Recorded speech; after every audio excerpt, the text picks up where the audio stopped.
good news, because of course the study always looks back.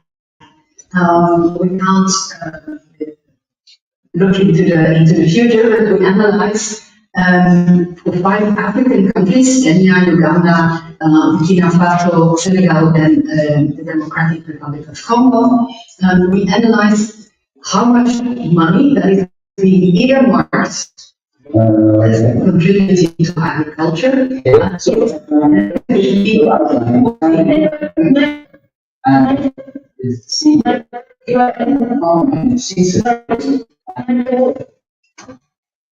Sorry, Susie, that's okay.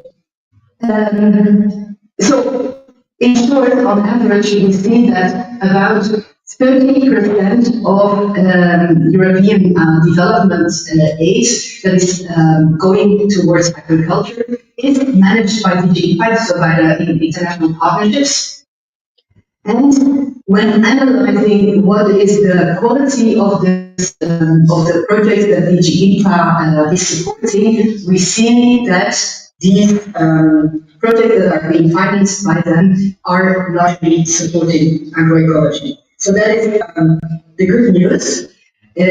Although there is still room for improvement, of course, because we see that some of the projects that are being supported are very much beyond input substitutions. So there's a way to go for all the projects to really have a food systems approach and really contribute to all elements of food systems transformation according to the agroecology principles. But at least we think that DG IPA shows leadership and also really tries to support agroecology, and they do so. Mainly, the project that they are supporting is mainly research on agroecology.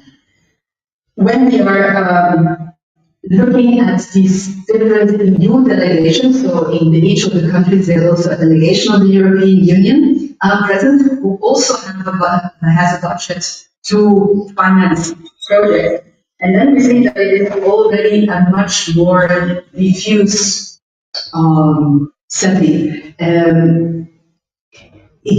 The amount of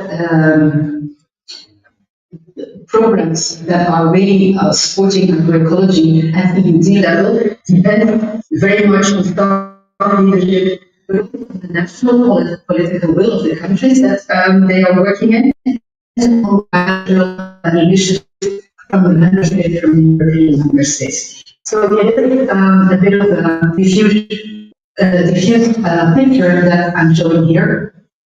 And when we are trying to look into the future, the future is bleaker than the past, we are afraid. Because if we see that until 2023, for example, agroecology was still gaining ground in European policy and in European funding. We had the Green Deal, we had the Farm to Fork strategy, and there was a SARC document at the European level that was developed that gave guidance on how to promote agroecology, how to implement lacking of clarifications, and there was also some blurry with other sustainable agriculture approaches. But anyways, what we now see is that there's a big serious risk of incoherence under global gateway, because there is new focus of the European Union to put all emphasis into the global gateway. So it is investment, it's a new paradigm within development cooperation. It's a much more transactional approach, putting EU into work and a focus on leveraging private investments with public money. When that is translated, global gateway is not really focusing on agriculture, but there is also some budgets going to agriculture. Most of the money goes to the energy transition, which we were talking about in the previous session. But so when it comes to agriculture, the tendency is to invest in agri-food value chains oriented towards export crops, very capital-intensive models, and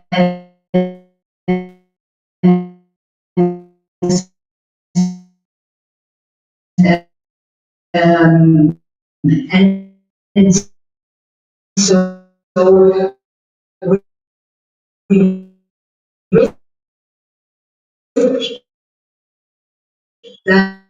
that's this new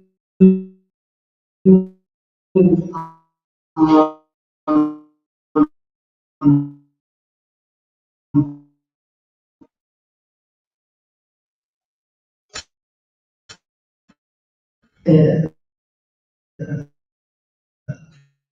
financing vehicle that is the global gateway comes to promoting development. There needs to be no attention now, for example,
and for EU institutions, for the EU delegations, and also for the African countries that are receiving the funding. And at the level of the EU, we really think that it's extremely important to develop a consistent policy framework and develop also binding guidelines for agroecology with very clear red lines and also enforceable criteria. And we have to align Global Gateway and other funding so as to make sure that we stop the greenwashing that is currently going on. And on the second level, we really need to increase transparency and accountability, because just doing this study was extremely difficult to find the information on what Europe is financing when it comes to agriculture. And with this accountability and transparency, if this increases, then it will also enable Parliament to scrutinize the spending. And when it comes to the delegations itself, we see that they have a very important role to play, because they're sort of an intermediary between the global north and the country that they are operating in, and they can also interact much more easily directly with civil society organizations, something that they should do, but in very many cases are not doing enough. So we really plead to open direct funding channels for local civil society organizations, and to make sure that the big intermediary organizations can help grassroots organizations to access this kind of funding, because we see that that is something that is really lacking at this moment. And the EUDs, when they, with the backup from Brussels offices, they can really play an important role in driving agroecology, because they can negotiate with local governments on the importance of agroecology. Lastly, the African governments, we see that there is already an increasing support for agroecology in Africa. More and more countries are developing an agroecological strategy or already have one in place. But very often it's a strategy amongst other strategies that go much more towards support for the conventional agriculture and agribusiness. So there we really believe that they transformative agroecological agroecology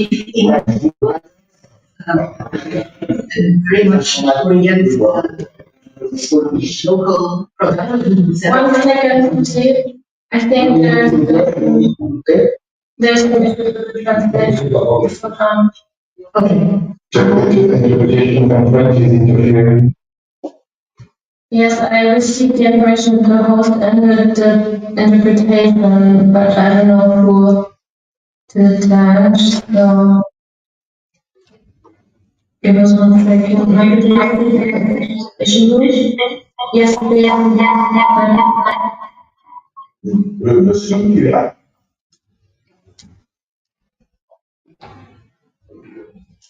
So we should be back on. Okay, can we continue? Please. Okay, yeah, I was just wrapping up. So we really believe for this support to transformative agroecology in value chains and reorient the focus of African governments on local ownership and local production from local consumption, so maybe to prioritize local ownership and systemic change and develop sustainable food systems instead of extractive and export-oriented value chains. And I will stop there for now. Thank you. Cindy, thank you so much. That's really brilliant, and I think laid a very good foundation for this panel and the session this afternoon. So really looking at what is happening in the EU and the work that you've really done, and the basis from which we have to actually really have some concrete recommendations to be putting forward, and also to know as a society what the lay of the land is, what the horizon is, the frame that we are working for. So much funding nowadays is going through big multilateral agencies and is not coming down to farmers and to civil society organizations on the ground who desperately need it to fund the transition to agroecology in the face of climate crisis. So thank you so much for that presentation and that overview. And I think that there's some very key points that we need to come back to in the Q&A at the end. And now the two more focused presentations and input in the sessions, I think, firstly on seeds, I think Dr. Leopoldo is here with us now. And so as you're here, we'll move towards you and then go back to the presentation on pesticides. So Dr. Leopoldo, thank you so much for joining us from Zimbabwe. And you're going to be speaking to us about the current threat to seed systems and to farmers' rights in Zimbabwe and also in Africa. So thank you for your time and input here. Over to you. Thank you. Thank you so much, Francis, for having me. Yes, I'm happy to join you from Marrakesh, and I'm joining you from the airport and west to South Africa.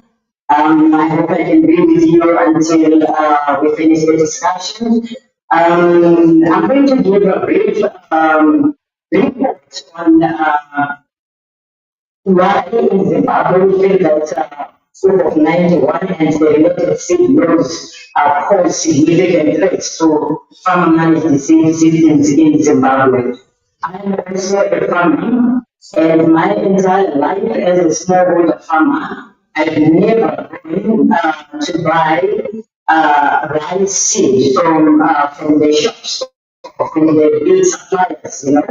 I've never also gone to shops to buy maize seed. Why? I always use the maize seed and the rice seed from and hearing about COVID-91, there are quite a number of challenges that is associated with COVID-91, and we have concerns. And when we say we have concerns, I'm referring to the church at large. We have concerns over changing plant breeding rights and laws that actually threatens our local farmers here in Zimbabwe. I also make reference to civil society organizations that have become aware of COVID-91, and also in terms of farmer groups and farmer associations, also the Rural Zimbabwe Association. They also expressed their concerns of COVID-91, and they highlighted its potential to impact negatively on farmers, especially women, as we have the majority of farmers in Zimbabwe being women and children, and this really poses a big threat. And I want to just go in detail why we think, our seed saving, our seed exchange, our seed saving is actually threatened by COVID-91. We see engaging with EU in an effort to sign the EPA. And for that, it means management of the Zimbabwe's land protection legislation, and that poses threats on national food sovereignty to start with, because we have food that we've always produced as a country. Think of the small seed varieties that we grow, and these are actually adapted to climatic conditions that are found in Zimbabwe. In Zimbabwe, we have 5 ecological regions. Ecological region 1 and 2, they receive almost above normal rainfall.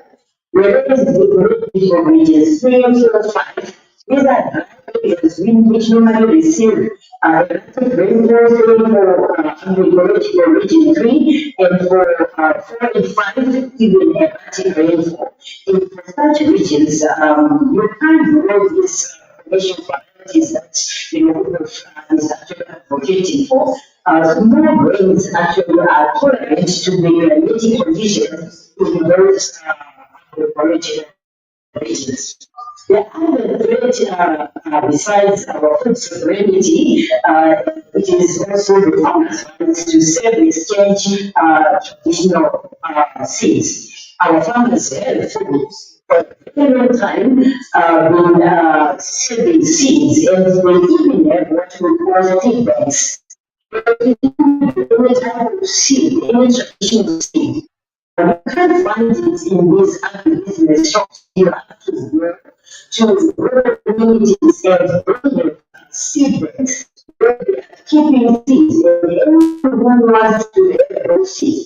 You can buy them or you can exchange with other seeds. And that's how it is in Zimbabwe. And with the COVID-91 and its associated laws and rules, it means farmers will not be able to sell or exchange such traditional seeds. What it simply means is privatization of seeds allows companies to privatize seeds, and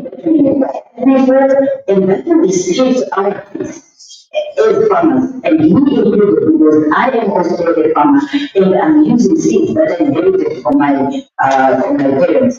And this also means access to the best locally adapted seed varieties, because the moment we are not allowed to, and if you only buy from the bigger companies, it means access to the best if you talk of bean seed, with a variety of bean seeds. If you talk about small grains, we also have quite a variety of small grains. That restriction to access to the base and local seed varieties is not something that we are taking lightly. And there are also restrictions on seed exchanges. Because we hear Thank you, Dr. Nicola. Okay, all right. Thank you so much. So I was talking about restrictions of seed exchange. There is also going to be an increased dependence on commercial seed because of 91. And this is not something that we are taking lightly. Both the charity organizations that are working with farmers.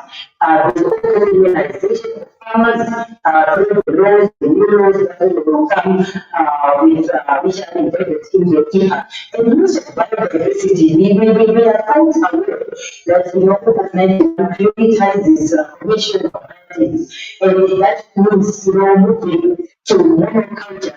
And our society, our communities are not used to that.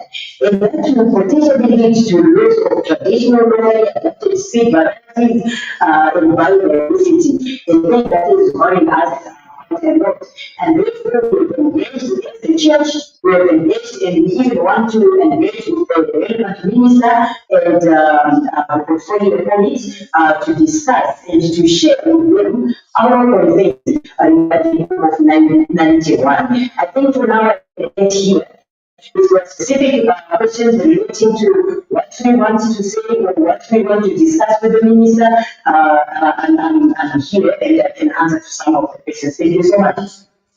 Thank you so much for that input. It was absolutely brilliant. And I think this is really relevant for our conversation now because not only are African countries being pushed directly by the poor through multinational seed companies to change their laws in favor of privatization and in favor of multinational companies themselves. This is being directly facilitated through now these agreements, these economic partnership agreements directly with the European Union and African countries, and Zimbabwe is the latest stage that's facing this. So this EPA that you're referring to is this direct economic partnership agreement that is forcing Zimbabwe to change its law in favor of multinational seed companies, which will fundamentally undermine farmers' rights to seed, thus the right to food, thus our capacity to adapt to sustainable food systems and climate change that underpin ecological and social justice. So thank you so much, Dr. Leonardo. And this is really work that's also happening across the continent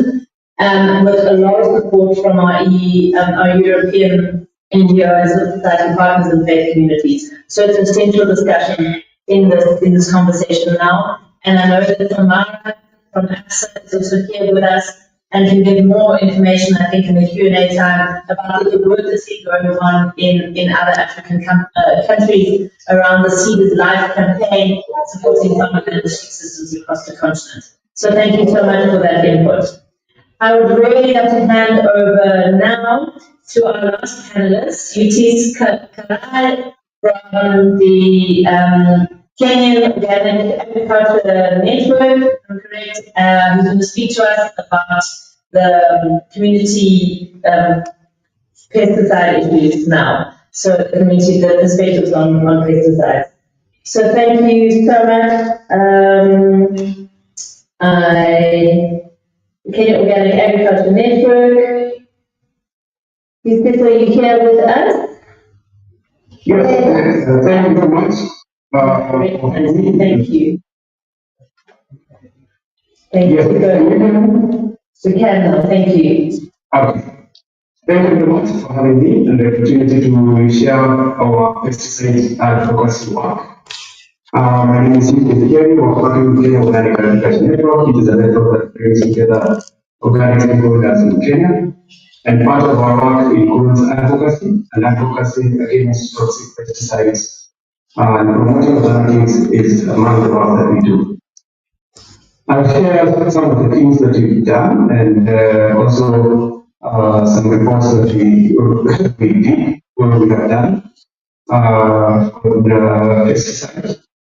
And also to say that we did a petition to Parliament demanding that the pesticide regulatory authorities, that is the Pest Control Province Board and KEFIS, that is the Kenya Plant Health Inspection and Services, to review high hazardous pesticides, particularly those banned in other jurisdictions, especially in Europe. We have seen this as well. including providing alternatives to these pesticides, and demonstrating that they are not necessary, and that there are also other less toxic pesticides that are being registered for use, and that biopesticides and other approaches such as integrated pesticide also work. In June this year, PCPP announced the withdrawal of 77 active ingredients and restricted the use of 200 yards, which is a big win. But the struggle continues since many of those highly toxic pesticides are still being imported to Kenya and really registered.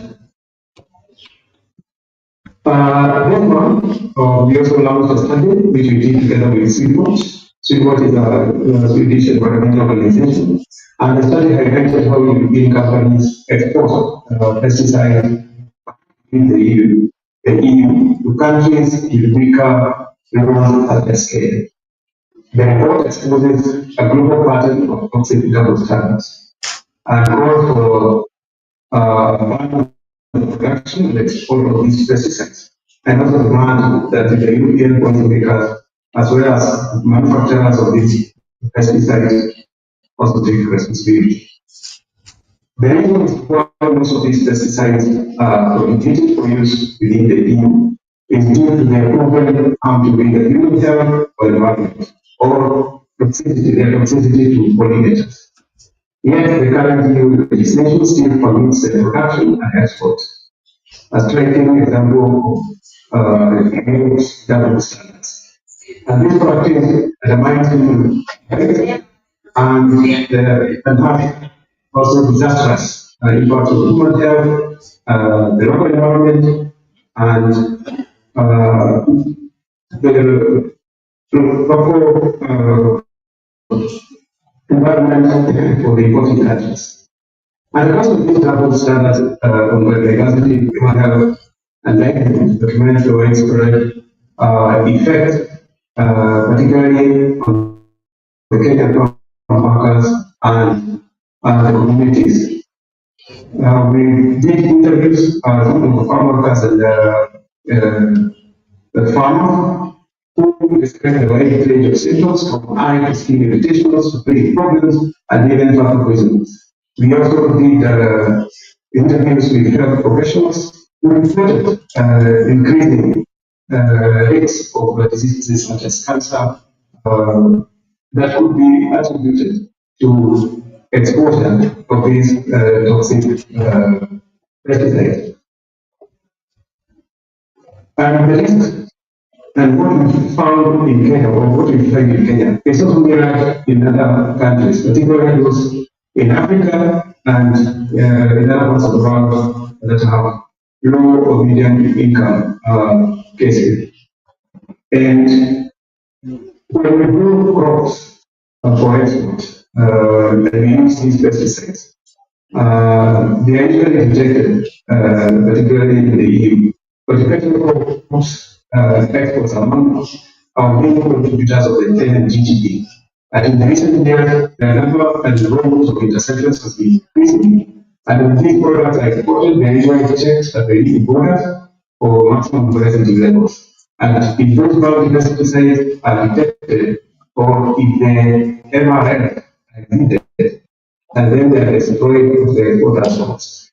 The exporters usually upload these costs to farmers who are making the most economically valuable and least responsible for the problem. And it is not only unethical, nor is it honest that these products that they produce probably not for use in their own countries, that is the chemicals, and when these pesticides are used on export crop, then they are rejected at farmers' cost. These accountability gaps must be addressed. Farmers will not bear the cost of unsafe exports, while pesticide companies continue to profit. Here in Kenya, we have made significant milestones, particularly as I said, in June 77, active ingredients moved from the Kenyan market. The responsibility must not only fall solely to countries, but to us as the importing country. we should not be the ones who clean up the mess, the consequences of pure harmful efforts. The solution is quite straightforward. What is required is that stop producing and exporting what the EU has already deemed to be dangerous for the EU. If it is bad for Europeans, it should also be bad for Africans and other countries altogether. And protecting people and the planet concern for profits. It's also important that from my end that we think that these places can pass together as a region, as a continent, learn from each other. And more importantly, pushing for pesticide manufacturing companies to stop the production and the exportation of these products. On the same hand, we need to strengthen our national law.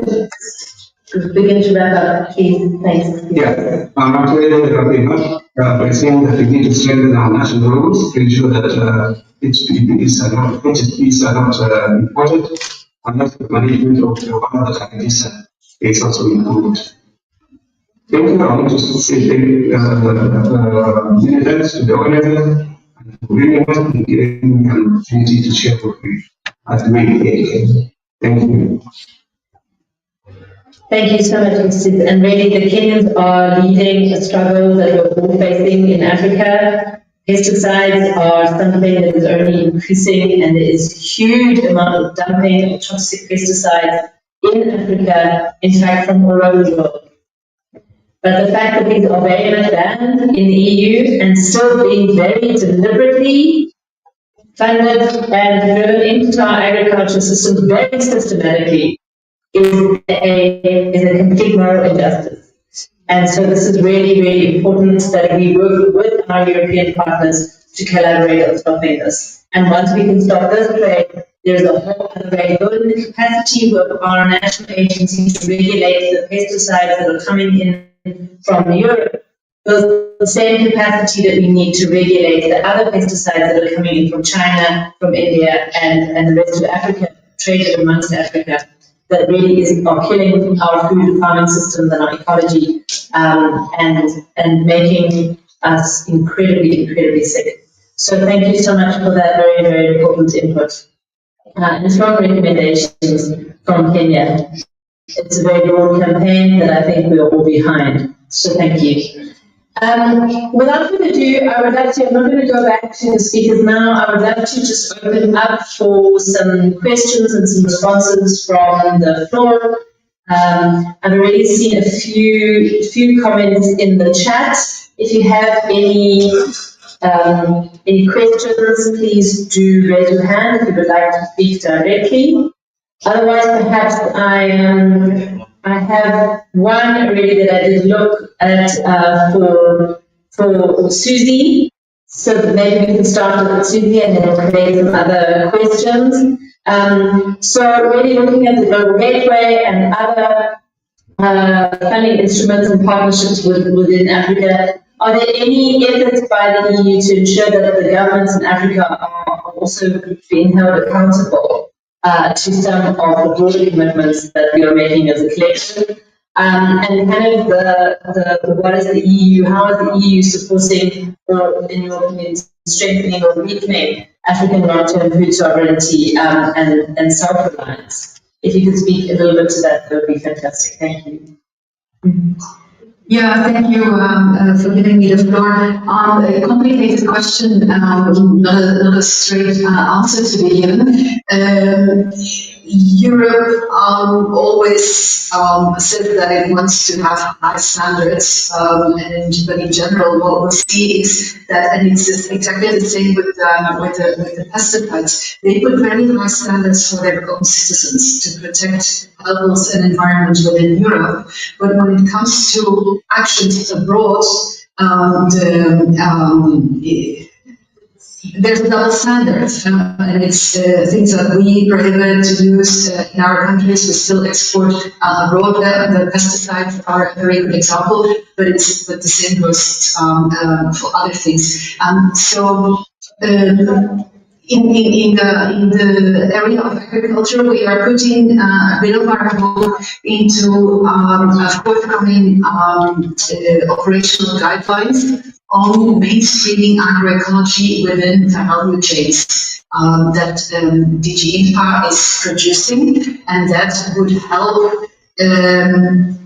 also programs under Global Gateway, so the new investment vehicle that Europe is promoting, but it would also help that is within value chains. There are some principles of agroecology that are being integrated in that. But Europe the European Union is a house with very many rooms, and although DG INPA is really taking leadership on promoting agroecology, we see that at the same time that same European Union continues to export pesticides that are prohibited to use in our own agriculture, and it's also forcing legislative changes when it comes to UBOF, etc. So I should be more confident in saying, we will also protect global health and the environment abroad, but I'm afraid that, and the same goes for the food sovereignty, Europe is more and more interested in its own, they're handling in their own interest and not so much in the interest of the people they are supposed to be supporting. Thank you so much, Cynthia. I think it was a good clarification to make. And so it's again just the importance of this kind of dialogue between European actors and African actors that we can strengthen our own partnership to hold governments to account and funders to account at national level as well as at the global level, and particularly within the AU-EU collaborations and discussions. This is really, really important. A lot of the funding, the African Union is driving a lot of the agenda of where the funding comes from, and this is a key mechanism for us to intervene at. And so strong recommendations are really coming out from this group in this session. Thank you very much. I don't see any hands for further direct questions. I would thus love to just ask Kamara from AFSA to share briefly about some of the struggles in other African countries and the Sea Design campaign, as well as the work, the very important work that's been done by the AFSA members and our Sea Design group to hold the African Union to account and to a lot of activity around the interrelations of UPOF within the African Union and the development of African seeds, farm seed systems policy, and the concerns that we have with UPOF. So, Kamara, if you could maybe just give us a brief perspective from African side, that would be great. Thanks. Merci Frances, bonsoir tout le monde. J'avais déjà écrit des choses dans la présentation, mais je vais essayer de répéter et renforcer un peu. J'en profite pour remercier Cadia et vraiment ce qui se passe au niveau pays. Ce que je voulais donc ajouter, c'est que je voulais commencer par dire que pour Union pour la protection des substances végétales est une initiative purement privée et qui doit être privée pour pas se dire que c'est là le profit et le principal intérêt. Même si les projets niveau des disent que c'est pour stimuler l'innovation et la recherche pour la sécurité alimentaire, mais au finish, et la tendance est que le gouvernement veut contrôler les semences, la production et la circulation de semences. Pourquoi? Parce que dans le régime pauvre, il veut vraiment interdire. D'abord, c'est le régime pauvre qui a façonné, qui a influencé toutes les réglementations semencières qui sont dans le pays. Comme exemple, les réglementations, le partage le commerce, l'échange, la sauvegarde, etc. de semences paysannes, donc les semences endogènes et les semences de terre. Donc, d'une part, on renforce un régime qui veut réduire la biodiversité, et d'autre part, il est formellement interdit. Quand on dit que c'est criminalisé, c'est parce que c'est interdit. Et celui qui franchit la loi, on doit l'enfermer. C'est parce que nos pays, il y a encore beaucoup de paysans que ces lois ne peuvent pas être mises en œuvre. Donc, il faut le considérer comme une vraie menace. L'autre chose, c'est que, c'est de forcer les différents pays à adhérer à l'eau. Ça n'a pas marché, on a créé les deux institutions régionales, une pour les anglophones, une pour les francophones. Je les appelle l'institution, mais c'est les organisations. Or, pour les francophones, à niveau pour les anglophones. Pour encore privatiser la semence, qui mettent des droits de propriété intellectuelle, qui mettent des brevets et des États qui donnent l'exclusivité à celui qui a fait une petite amélioration sur une petite semence. Une semence qui est utilisée par de grandes communautés. Là aussi, ce n'est pas un vrai de marché. Et c'est là où on utilise maintenant les accords de partenariat économique, certains programmes de l'Union Européenne, et aujourd'hui, même avec la zone de libre-échange continentale africaine, voudrait soutenir un peu ces questions de droit. Maintenant, ça fait une place. Qu'est-ce que nous sommes en train de faire? Effectivement, ce que nous pouvons pas faire, c'est excellent. Il y a beaucoup de pays qui sont en train de le faire. Par exemple, le Bénin, il y a eu des choses très tôt à l'Assemblée nationale pour que la loi encore ne passe pas. Des pays comme le Seychelles, Maurice, Madagascar, Burundi ne sont pas officiellement ni par la voie individuelle, ni par la voie pays ne sont pas liés à la force. Et des mouvements comme ceux que le Zimbabwe est en train de faire sont en train de se faire là-bas petit à petit pour un peu je vais utiliser les gouvernements pour le dire qu'il y a beaucoup d'options pour gérer les finances. Et parmi les options, il y a des systèmes de paysans. Il y a des options qui permettent effectivement d'inviter, d'encourager la recherche sans pour autant privatiser les choses. Tous ces régimes-là existent. Et ainsi, souvent, pour plaider, pour défendre quelque chose, il faut aussi proposer une alternative. Et c'est dans ces propositions d'alternative, dans le groupe de travail comme ça, qui est beaucoup inspiré par les mouvements régionaux, Sky, COASP, COPATIEL, etc. Il y a beaucoup de mouvements qui font de petites choses, mais quand on les met ensemble, sont très grands. Et c'est ça qu'on a déposé au niveau de l'Union africaine.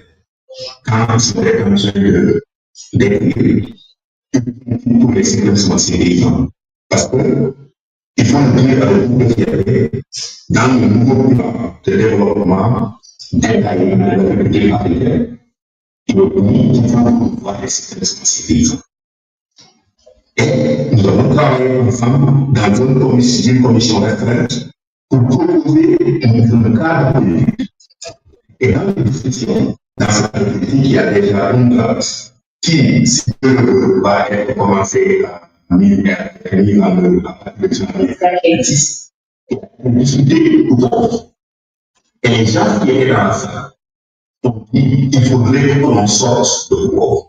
Les gens qui étaient dans ça, c'était des agents, des fonctionnaires de l'Union africaine et de certaines communautés économiques régionales. Il faudrait qu'on sorte de pouvoir parce que ça ne nous arrache pas. Donc, il y a des pays qui sont en cours, il y a des propositions qui sont en cours. Et ceux qui sont de l'autre côté, qui pensent que oui, c'est juste de parler pour tout pays, y compris les parents, il faut savoir qu'à l'intérieur de l'Union africaine, tout le monde ne nous arrache pas. Les gens sont en train de trouver les voies pour être LGBT, et nous savons aussi qu'ils sont ici. Il y a des outils, il faut les partager pour que l'on puisse faire de bonnes propositions. Merci beaucoup.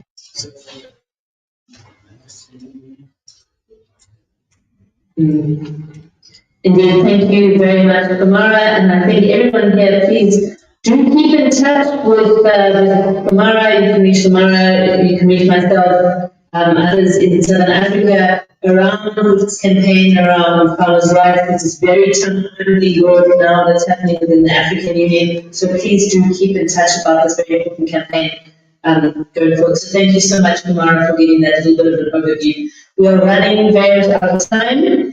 I think that this has been a great session to bring these very important issues, the pesticides as well as the seed work. And then Susie, your presentation really around this financing mechanism for agroecology into Africa. So I would like to just ask if you have one minute of just final contribution that you would like to say before we close this panel. I'm going to start with you, Susie. I'm going to then go to Dr. Lakadia, and then go to you, Eustace. So over to you. Thank you, Susie. Just 1 minute. Thanks. Yeah, I hope that when in the discussion between the EU and the AU, there will be a lot of emphasis on being coherent, on policy coherence, because I'm not going to speak for the African Union, but the European Union is not coherent in itself.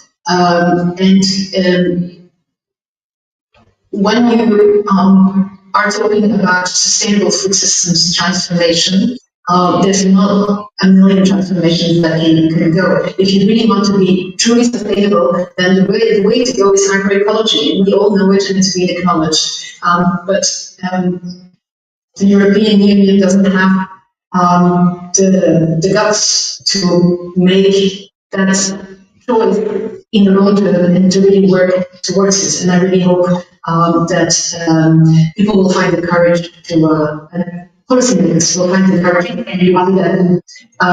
protect our rights to So thank you so much. Really, I mean, the importance, the imperativeness of holistic funding to agroecology as a transformative agenda, not an interventionist approach, is absolutely imperative, and we need this as a moral leadership for our time. Thank you so much. Dr. Leopardo, anything final to add? Sure, thank you so much. I wanted to say that the knowledge and information that we have on 91, I also realized that there are quite a number of students who are here present today.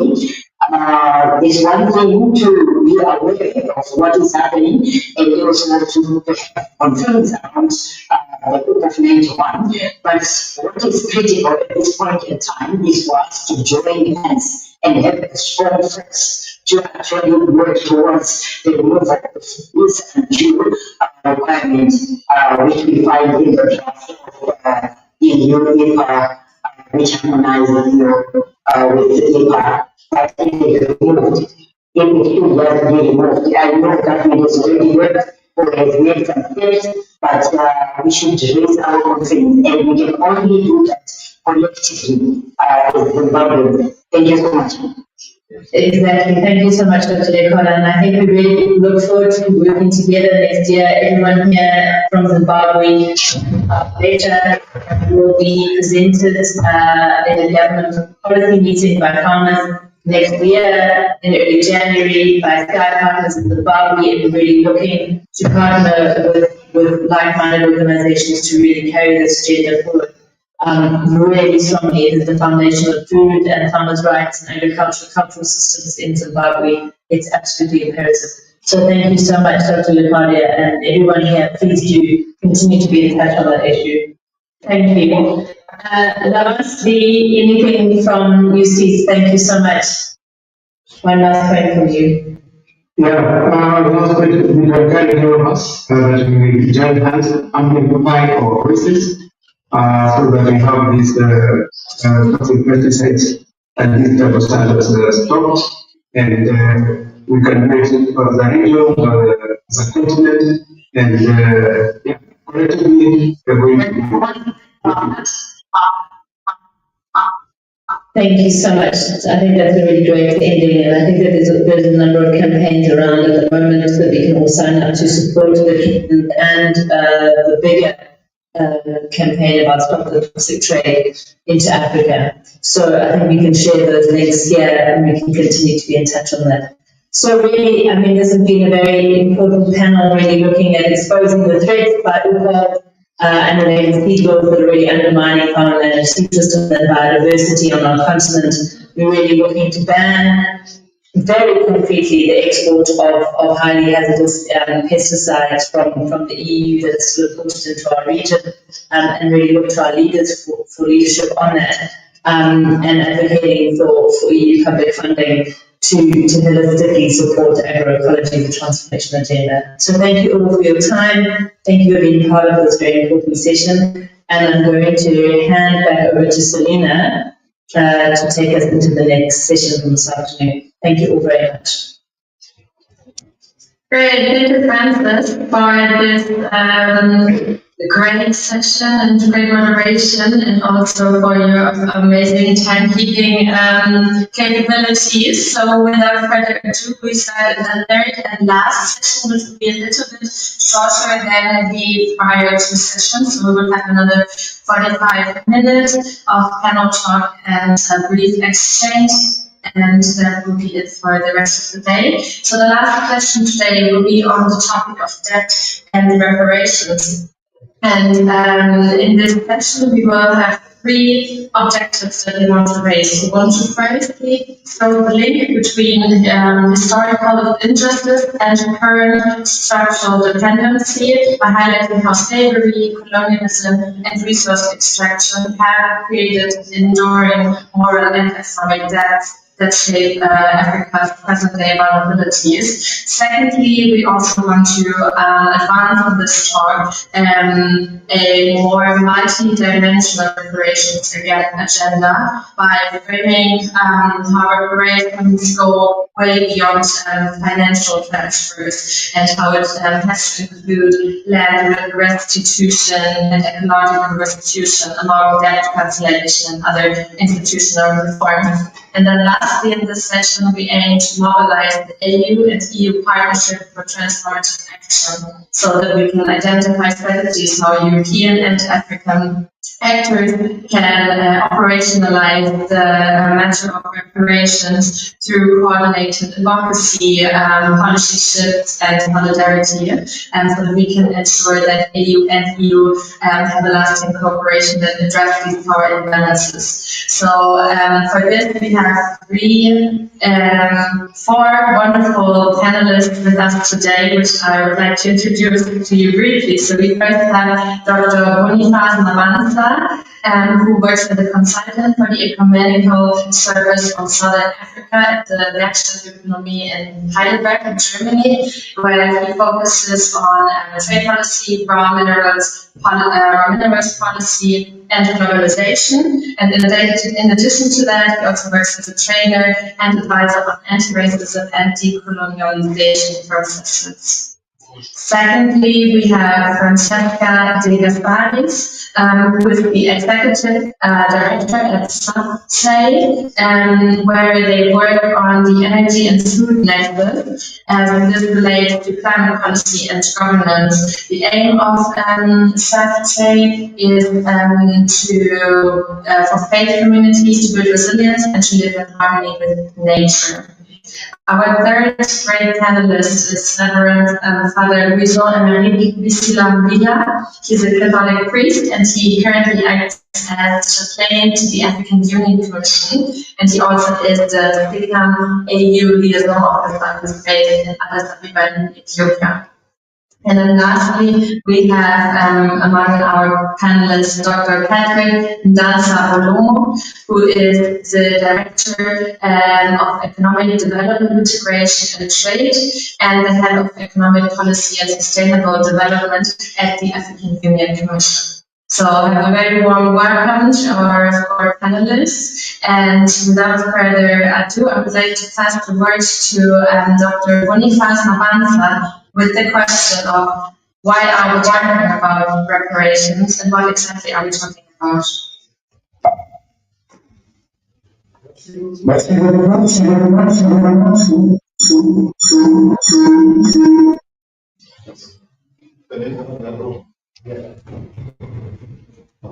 Yes, I think we're having some minor technological issues, so I think Boniface will have to join from outside the room, which is a bit heavy because we do have two speakers here with us, Dr. Boniface Moranza and Father Emily. Both of them are with us in the house, but due to technical constraints, they will join on.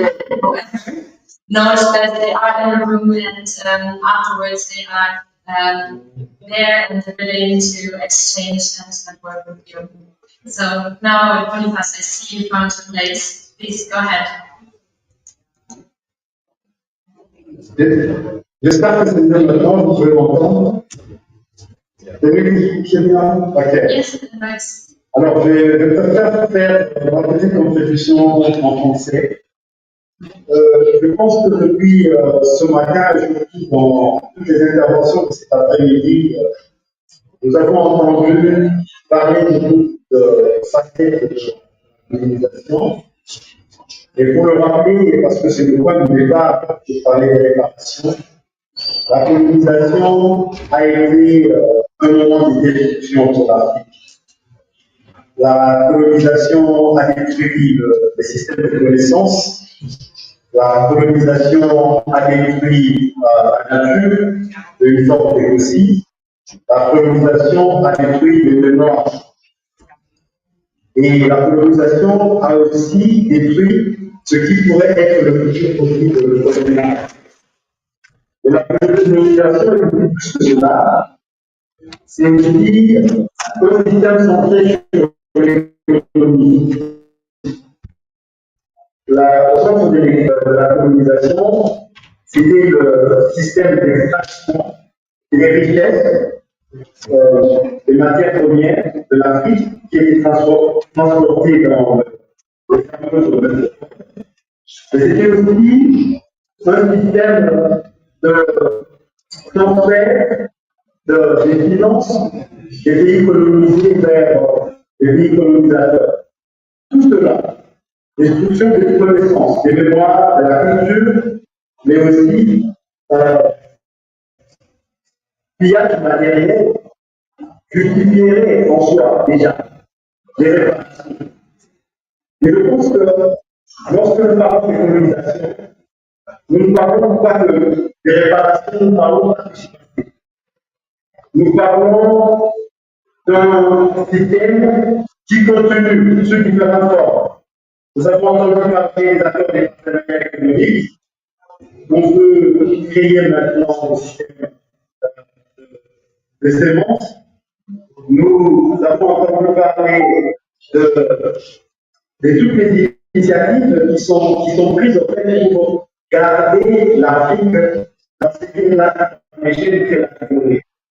Et c'est ça qui va nous pousser à penser, parce que dans le contexte où certains d'entre nous vivent en Europe, avec la création des institutions supranationales de l'Union Européenne, certains se posent la question, est-ce que l'Union Européenne est concernée par ce qui s'est passé pendant la colonisation? Elle n'existait pas, c'était des membres des États comme la France, l'Allemagne et les autres qui sont en fait impliqués à ça. Oui, il y a quelque chose de vrai à cela.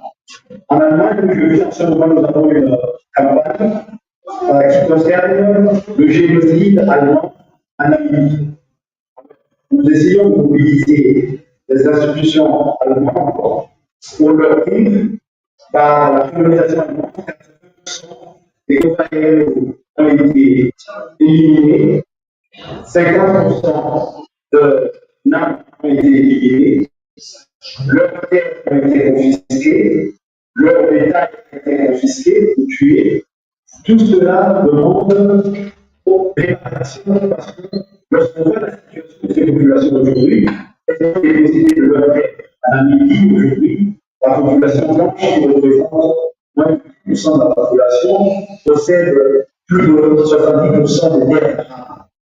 Alors ça concerne un État.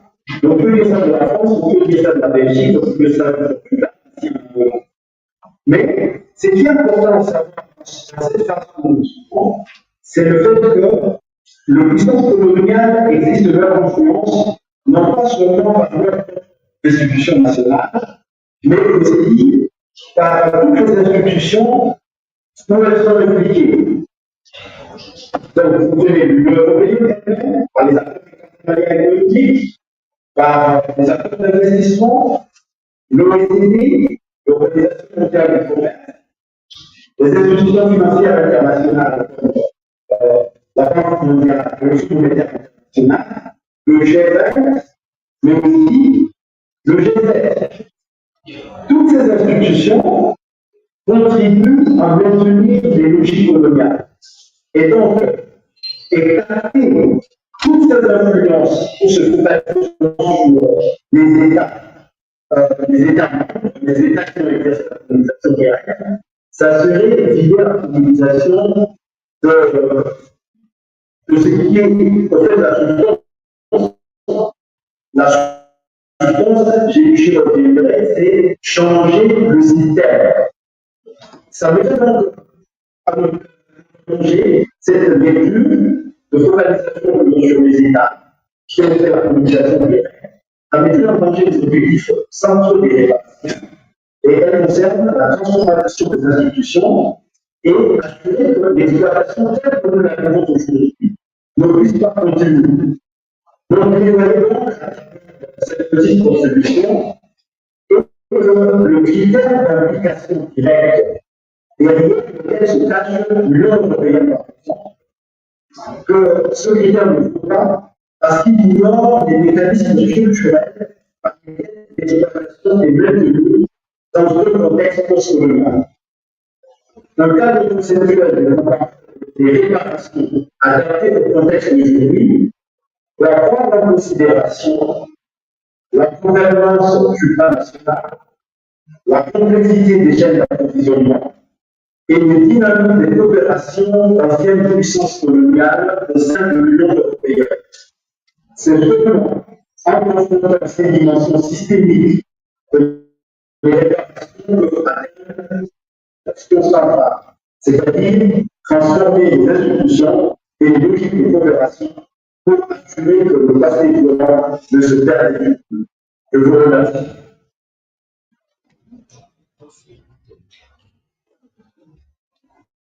Thank you so much, Boniface, for setting the scene and contextualizing this exchange about reparations. I would like to pass the word to Father Luis Emerick. I know you also connect the issue of reparations closely to matters around land justice. Could you please explain how you understand the linkage and which role that translation plays in reparations? Thank you very much, dear friend, Brother Emerick, representing the Symposium of Episcopal Conferences of Africa and Madagascar. And I'm very happy to be part of this panel because in a special way we are in the year of reparations in the African Union. As you may know, as you may recall, the theme of the African Union this year is justice for Africans, people of African descent through reparations. And I would like to draw the connection.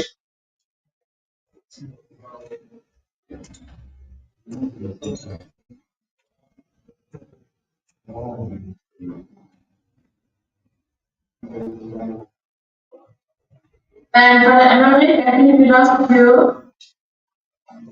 Father Emerick?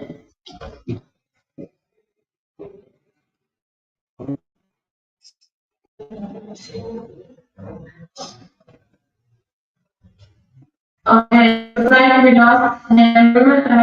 Hopefully he will join back once the connection is more stable. I will pass the word then to Francesca de Gasparis to also stay on the topic of land justice and reparations. Francesca, I know your organization is also very active in the fight for the rights of small-scale landowners. Can you maybe tell us what exactly is that your role and you see private actors play in the whole discussion? Good afternoon, everyone. Thanks for bearing with us. And I know it's quite late by now, but we really appreciate the opportunity to give on this panel, very interesting conversations going on so far. I'm Francesca Di Gaspris. I'm the Executive Director of SAPSI, as Selena mentioned earlier. And I'm really here representing faith leaders across Africa who signed a letter calling for reparations, in particular from the Gates Foundation, but also from other funders who are funding industrial agriculture in Africa. And when we talk about the debt, the colonial debt, the debt of apartheid, South Africa, these injustices appear historic. But actually, when we look at current funding and current funding models, we're hearing kind of the current and going into the future. And so there's a moral imperative. And I want to, as the executive director of a faith organization, really speak into the issue of faith. We know that the earth is the Lord's and everything in it. And so there's a moral and a spiritual imperative. But also know that this year is the Jubilee year in the country. Okay. So we want to really not just call for reparations that speak to finance, but also in terms of how do we restore our connection with land, water, seas, and environments. Stop thinking of this as commodities to be exploited, but rather go much further and think about our sacred connection with the land and our role as humans. And I think there's a deep sense of how trust has really been broken.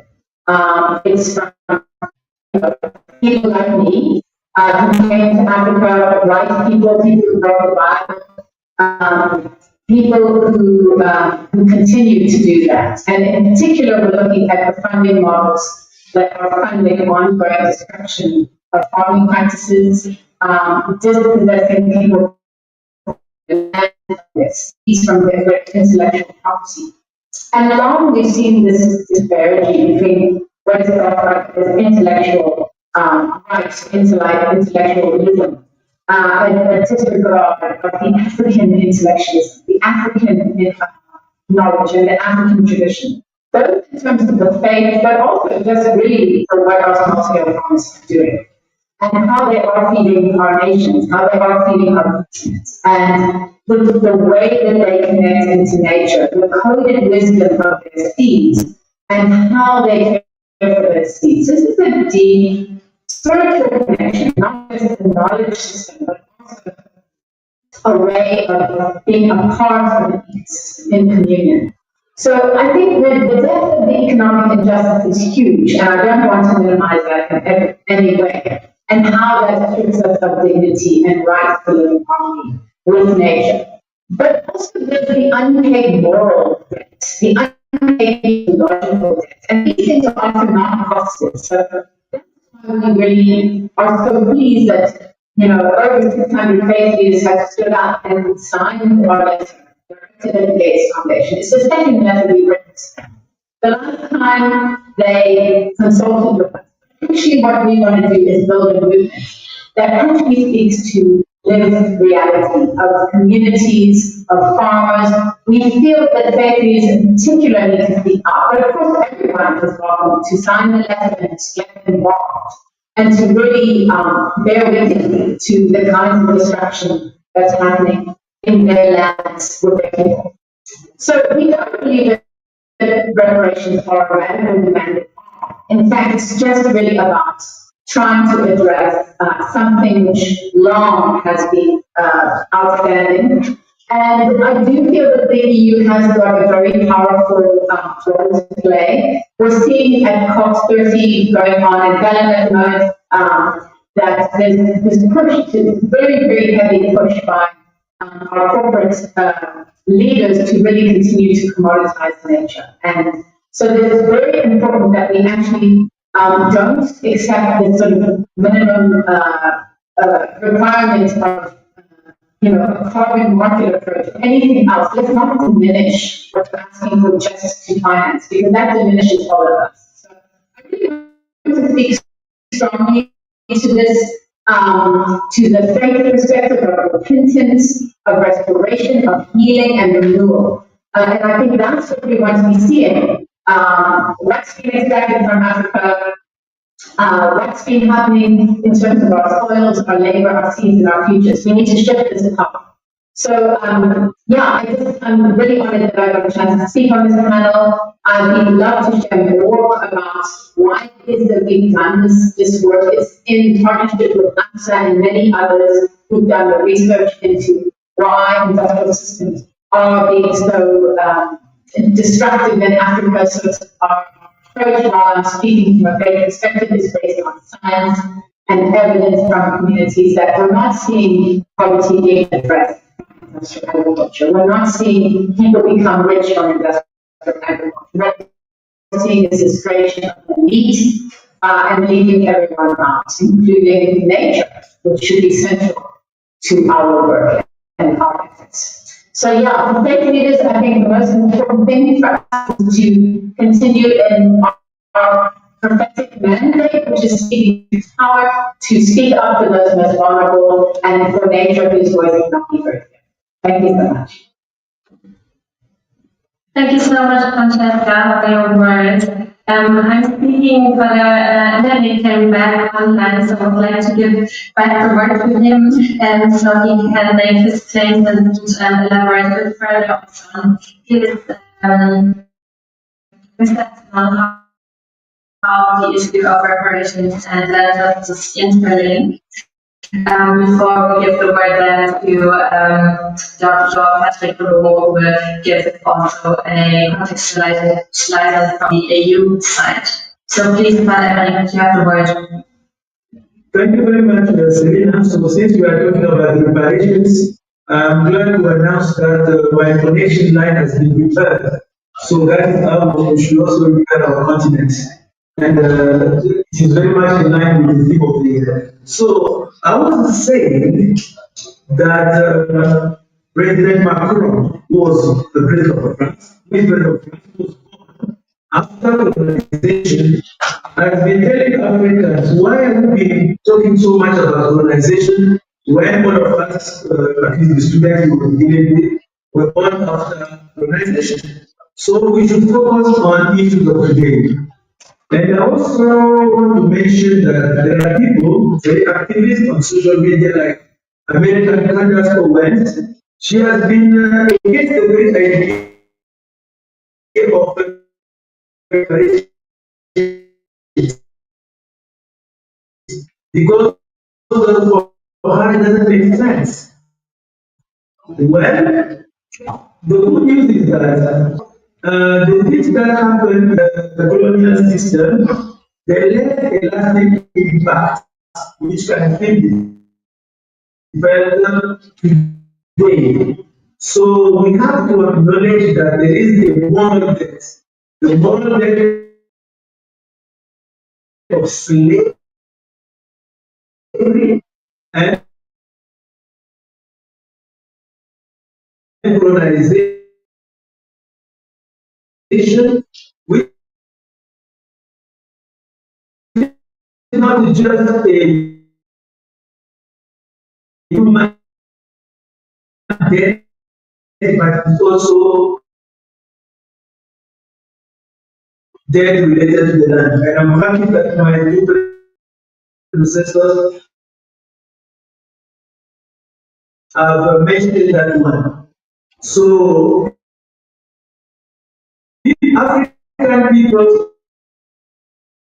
have been uprooted from their ancestral territories. We know the case of Namibia, but it's not the only case. And they have been expropriated. And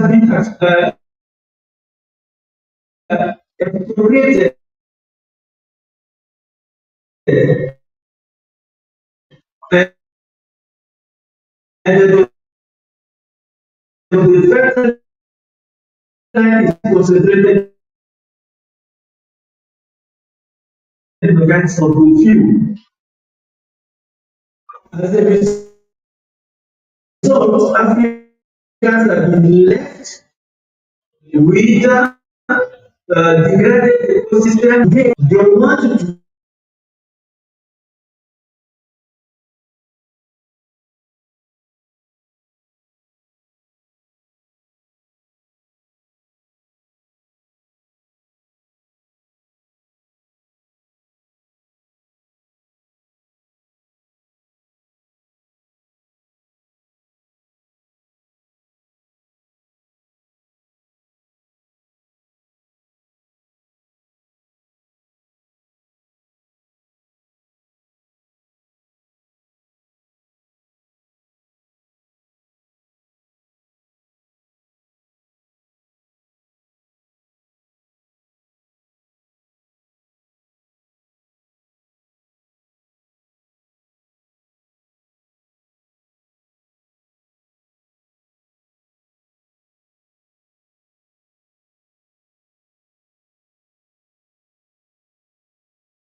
Union Commission, and we would love to hear you respond to the perspectives to the society that have been raised by the other panelists, and we would love for you to also provide some context on the AU's activities on the matter of debt and migration, especially in the face of the newly pronounced decade of reparations of the AU. So please, you have the word.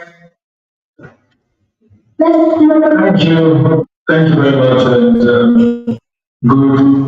good evening or good afternoon to you all.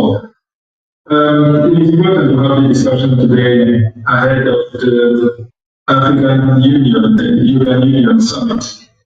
And I do believe that it is quite a timely and opportune discussion that we are having today. In that perspective, for the African Union, and it was reminded by Father Imperi that I would like to sincerely appreciate and also appreciate my predecessor who spoke about very important issues. It has to be reminded that the African Union took upon herself to have this year as the year of justice and reparation for African descent and Africans. So it is important because we do believe that reparation should be at the core of the international actions that are aiming to end the difficulties in which Africa is today, which are difficulties rooted in the past. And in that perspective, just to give you some of the key highlights of the year for us, we have been advocating at the G20 and in other fora to see how the African debt problem can be addressed in a sustainable manner. And in that, you can already see that our debt has absolutely or exponentially increased in the last decade due to factors that are not relating to the fundamentals of our economies, but that are relating to the consequences of the economic turbulences that are faced by other regions of the world. And in that perspective, we wanted to highlight the fact that Africa's debt is unjust, Africa's debt is unfair, and that Africa's debt should be comprehensively addressed. Just to take an example, we are paying 500% in terms of interest when we are paying our debt to capital markets, which is 500% above where the budget and development banks are required. This is the premium on the continent that is still to be considered in the market section that all the other international partners have, on the continent. The continent is estimated to be the most riskier in the stigma that we can see coming from the perceptions of the in the colonial era. But also that led to slavery. We have contributed to the transformation of the world, and it is important that that moral imperative that calls for repression be at the center of the global attention. But unfortunately, and I want to end with that, you do believe that we live in a rule-based world because power has become the way things are handled internationally. Without Africa being a powerful continent, we will speak about liberation for centuries and never will be prepared. Secondly, it is a rule-based world, and I heard some of the speakers alluding to the rules that are crafted in international, arena where Africa has a little footprint.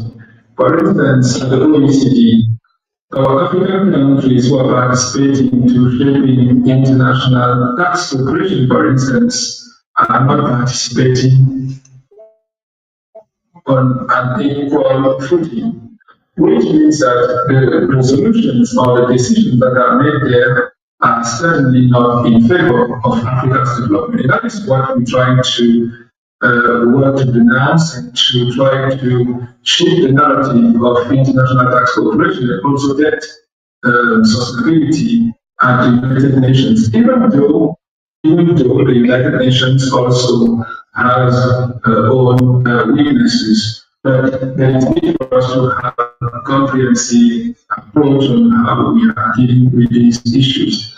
We have started the work on the continent to make sure that we create a space for transparency, for accountability, but also for a call for reparation that will be heard in the international community. And in that perspective, we have the Lome Declaration that was adopted in April 2025. We have the Common African Position of Debt that is comprehensively about how the continent can position itself in the global discussion to resolve that debt challenge. I want to conclude by saying that the debt challenge that the continent is facing today is a huge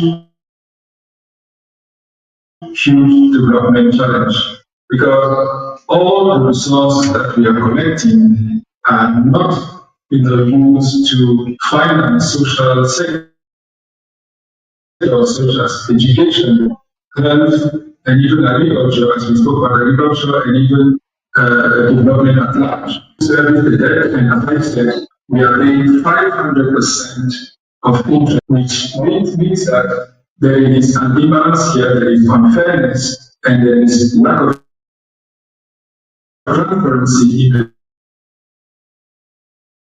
the way things are done. And I appreciate the speaker to talk about the moral imperative that addressing the debt challenge of the continent represents. With the support of yourself, we will be able to trace a path that can be sustainable. But let's be mindful of the fact that unless Africa becomes the strong never will happen, we are in a power-based and in a rule-based world that is absolutely unequal. Thank you. Thank you very much, Dr. and insight into the perspective of the EU on this matter. We will now open the floor for questions from the audience, and looking at the chat, I already saw some comments and questions coming in, so I will now pick the first question. Here is one from Jennifer Tracy asking, EU development and climate financing and economic partnership agreements generally support Africa's development, or do they perpetuate structural inequality that recreate cycles of debt and dependency? I think I would like to pass the question to Dr. Bonifaz. Would you like to respond?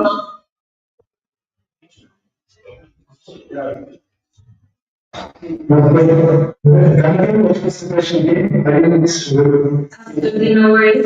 The question was, do EU development and climate financing, as well as economic partnership agreements, generally support Africa's development, or do they perpetuate structural inequality that recreate cycles of debt and dependency? Yes, thank you very much for the question. I will try to address it and link it to what I think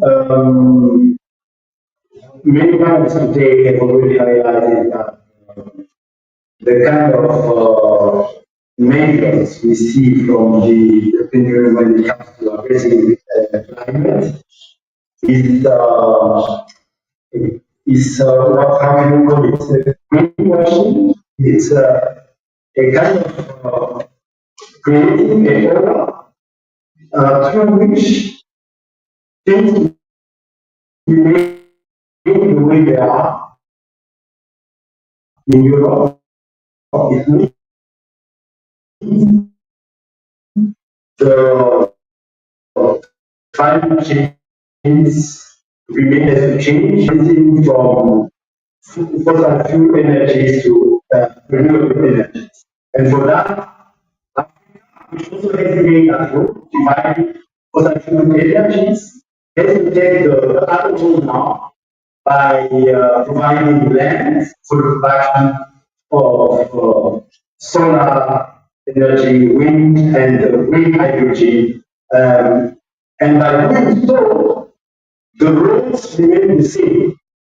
African countries will remain providers of raw materials, and the transformation will be happening somewhere else. Somebody was when asked what it doesn't happen that the transformative industry can move to African countries where you have the raw materials like platinum, like copper, but also have the cheaper energy, like in Namibia, where companies want to produce green hydrogen. I think from that example we can see what is going right now, financing is not for Africa. The same we have today morning, I tried to explain that one of the biggest negatives of colonialism is for Africa having a very external oriented economy. African countries don't create among themselves. They don't have to trade with, they don't have the infrastructures, and it's a colonial legacy. What we need in Africa right now is really for products which are in demand in Africa so that African countries can trade among each other. And for that, we have to rely on ourselves, and that's what much was saying. And when we speak about sharing, it won't happen as a project. We have to shift the power dynamics. We start creating the monopolies where we have an advantage. For example, with platinum, with copper, with cocoa beans, with a proper strategy that everybody will understand. We have to talk and to talk seriously with this continent. Is the only way to go. If we shift to that, then reparation can come because some region will have something to lose if they don't respect Africa. It's also the way we will change the trade rules. But getting there, it's really we can't expect the development of the African continent to be financed by other regions. We have to develop ourselves by developing ourselves. It means we have to create the capacity, create and consolidate the small steps we are making is the only way to go. It doesn't mean that we don't need cooperation with others. We need cooperation which can become. Thank you very much, Boniface, for your words on this. I saw Dr. Omo had his hand raised as well. Would you also like to respond to this question? No, thank you very much. And I would like just to echo what Dr. Boniface rightly said. And to change the rules of the game, you have to have the power to do it. It is a power-based world in which we are today. It is a rule-based world. Failure to understand the positioning that the continent should have in the global setting will be one of the weaknesses that will always undermine our positioning and our voice in global discussions. Let me take an example. We are at the G20 now. And when you see the position of China against all the other developed economies, you can see that China can speak loudly and claim its position in the global setting because they have the power that they have constructed year and year and decades again. It is important for us to understand that no one will come to transform Africa. And this conversation on even though we have said that it is a moral imperative, we have to understand that when we are driving forward, looking at the mirror shouldn't be an obstacle for us to see the road that is ahead of us. We have opportunities, we have the African continental free trade area, which is a market of 1.4 billion people as we speak today, which is the population of China. But the demographics are showing that Africa will be home to 2.7 billion people in just 2 years. Let's imagine this with the population combined of China and India. And when you look at the development dynamics, you will see that all the continents that have been able to develop demographic dividend that they have created and that has led to their economic transformation. Africa should see the momentum. We shouldn't sit at the bottom of productive transformation. Africa should industrialize. How are we considering that the continent globally estimated at approximately 125 to nearly 200 billion US dollars a year? It is extremely painful to see that. When we look at the financial system, we don't have monetary financing stability mechanism to allow us to navigate the difficulties that can come from debt. Which says that we have as Africans to understand that our time is now and that we have to take decisive actions moving forward. An important comment about good governance to make sure that when we borrow money in international market, that we use it for what we have just considered to use it for. This is important. It will be the trap that will lead us to the country. The past has created the space for what we have today, but the future is in our hands, and we need to create the space for a transformed Africa, for a stronger Africa, for an Africa that will get its voice in the global arena. So I just wanted to highlight this to say that we have to be mindful of the fact that we are. Thank you very much, Dr. Omomo. I think these are some great closing words with which I would like to wrap up this panel talk. So my heartfelt thank you to all of you for giving us not only a deeper insight into the multi-dimensionality of reparation, but also the structural issues to be considered here, but also like structural continuities to be considered here, but also then by making the link to African realities and the reality of land justice, which is really, really one of the top for your contributions, and I also thank everyone in the audience very, very much for your presence and your attention. Please, everyone, feel free to also go through the chat because there have been some more information shared. I also see there have been some networking and contacts exchanged, so that is really, really great.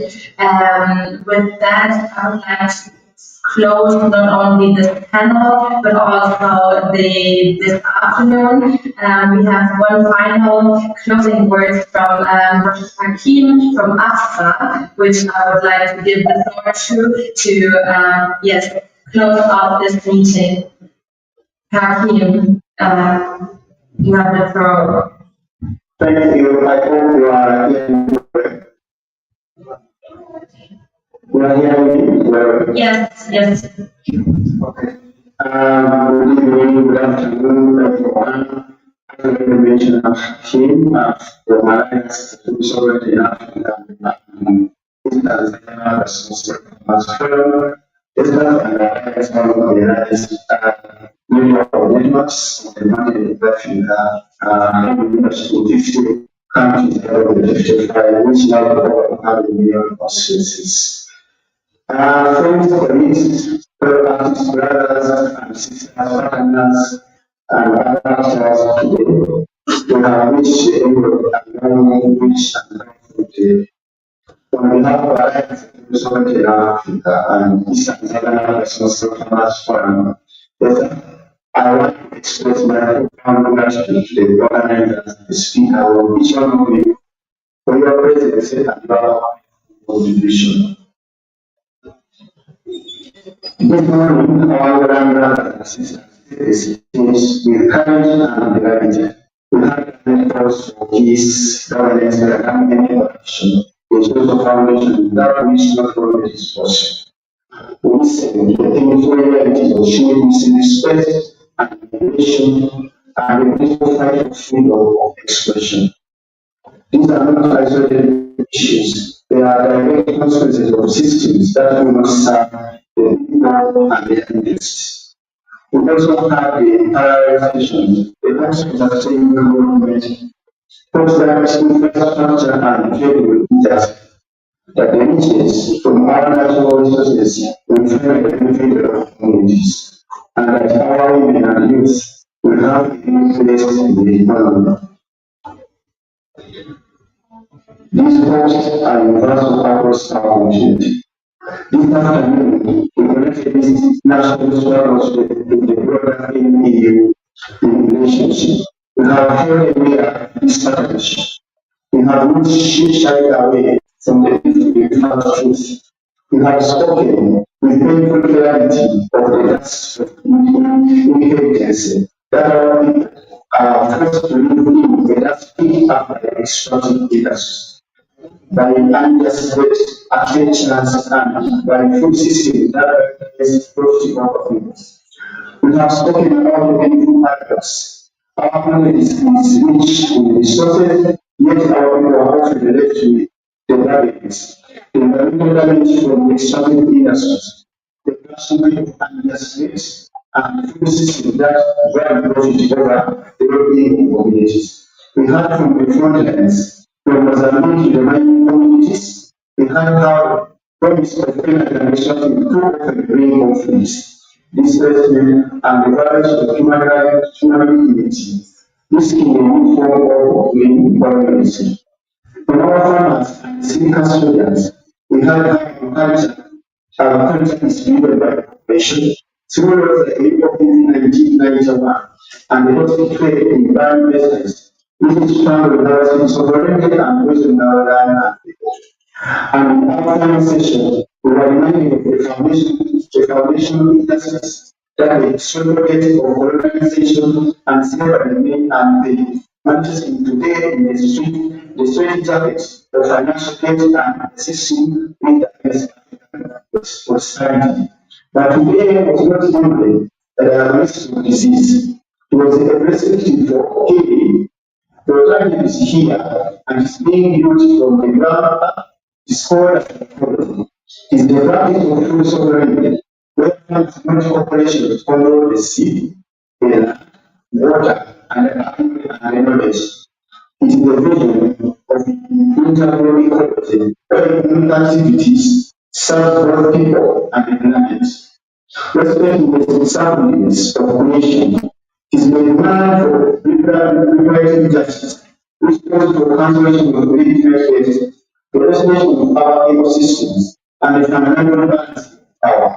So what is our message to the EU leaders meeting next week? Our message is simple. We cannot discuss our future without us.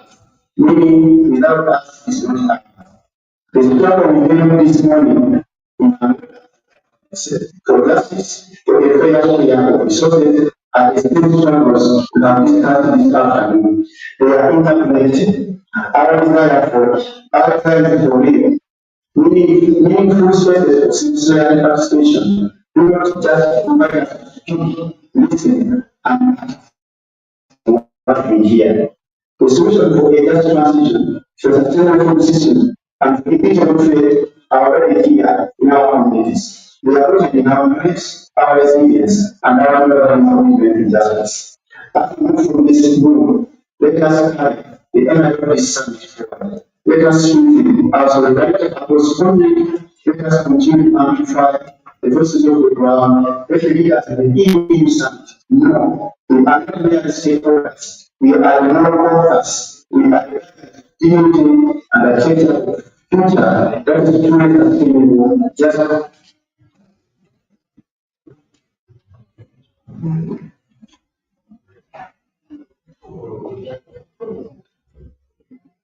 I think we are lost you. you're hearing. Now we're hearing you again. Can you? Okay. I don't know whether she was hearing myself. When the leaders of the EU summit, that we are not mere stakeholders. We are more members. We are the guardians of dignity and the future of the world. The future that is truly succeeding, just and for all. Thank you. The struggle continues. Thank you for coming. Thank you for participating and for all your views. Let us meet again. Push this campaign. Thank you and goodbye. Thank you so much, Hakim. Before everyone is leaving, I would like to ask you to turn on your camera so we can have a farewell picture of everyone that was in the meeting. So if you would like to, please turn on your camera. So then I will take a screenshot and we will have a little souvenir from this meeting. Amazing. So many cameras are turning on. Let's wait another moment. Okay, 1 second. And we would like to thank the interpreters. Yes, go ahead. No, just that. Thanks to the interpreters. Great. Yes, thank you for raising this. Thank you for the great for your work in translating all of this meeting on the whole day. Without you, it would not have been possible to gather here. So big thank you. I have been informed by my Angolan colleagues that they would like to present their declaration or their summary of the morning session. So I think it will start in 5 minutes. So whoever wants to hang on can just follow online. Otherwise, yeah, we can close this meeting. And thank you all very much. And have a lovely evening. I'm passing on the word to Julio then. Thank you. Hello. I don't know if you can hear me. Thank you. Let's go. I don't know. Como é que funciona? Yes, those who can win, it's fun to present the declaration. Yes. I don't know the Selena, can you? Father Julio wants to take the floor on that. So go ahead, everyone who still can stay and follow the declaration, please do so. Otherwise, nice day. I don't know if you can follow from the mic here in the room.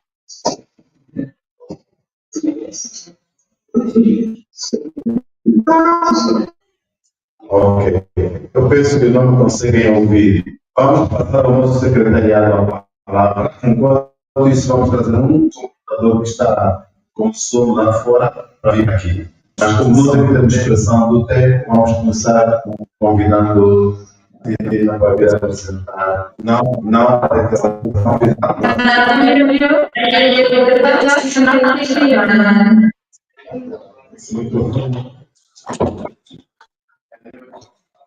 Daniel.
And also the government sharing the flow that we invite you to join us and our declarations that we invite you to find us for sharing our days that is more when we have a days that document we all have. Idea we all have details, and you can get an idea of which details, and you can make a solution. Those of you who have some time, please. Would be very happy if you can still find out where our secretary will set the document on the floor, and also you can still follow. Thank you for your attention, and please come in with the money happy if you can still at this moment. Our secretary will set the document from the floor.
Nós tivemos uma longa sessão, partida em 2 momentos, de manhã e à tarde, e o que nós vamos fazer aqui, com a vossa compreensão,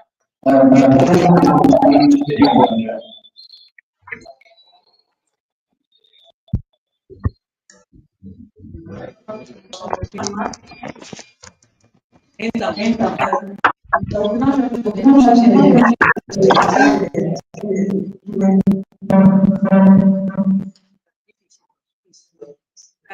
A ideia nós assim.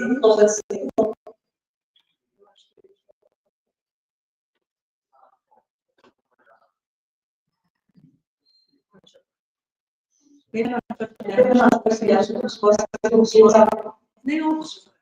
É simples que nós fazemos dos trabalhos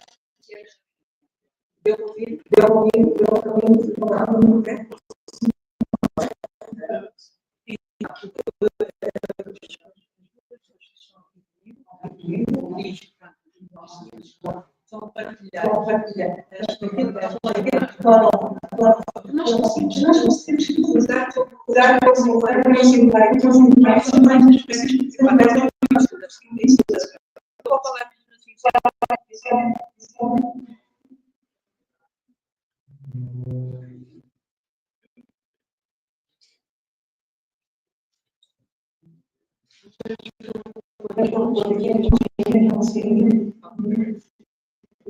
vamos ver se agora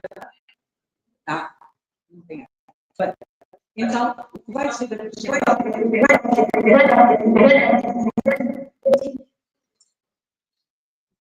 o que nós vamos aqui apresentar tem em vista dar um retorno tanto às pessoas que estiveram na sessão aqui embaixo, tanto às pessoas que estiveram na sessão no andar, das principais ideias que nós conseguimos ter. Eu tenho praticamente esse livro cheio de notas. Não é possível, como eu creio que vocês entendem, assim, de repente, nós conseguirmos vir aqui e podermos dizer que vos estamos a apresentar tanto um quanto uma declaração, quanto nós vamos trabalhar nisto durante a manhã, vocês serão apresentados ao documento que nós temos. O que nós pretendemos com isto é, por um lado, fazer aquilo que é sempre devido numa sessão coletiva, que é dar o retorno às pessoas que não participaram, até para poder corrigir um ou outro aspecto e poder dar uma ou outra ideia, ou irem pensando em algo que depois amanhã vocês possam assistir, certo? Portanto, é essa a nossa intenção agora. Quando eu há bocado ouvi falar em declaração, fiquei um bocado assustado, nós não temos condição nenhuma de preparar uma declaração com o tempo que temos para poder ler, refletir e retirar. Então, o que temos aqui é um pouco a reação instantânea que nós tivemos à medida que as sessões foram acontecendo e que fomos tomando e trocando algumas ideias entre nós. Tanto pela vossa colaboração e pela vossa compreensão, eu então iria pedir ao Luís para fazer uma apresentação daquilo que foi apresentado aqui, porque o grupo também fez essa validação. No nosso caso, aos CIPs, vamos apresentar pela primeira vez às pessoas que tiveram um grupo lá em cima, porque nós não tivemos a oportunidade de um grupo lá em cima de fazer esse tipo de validação. Okay?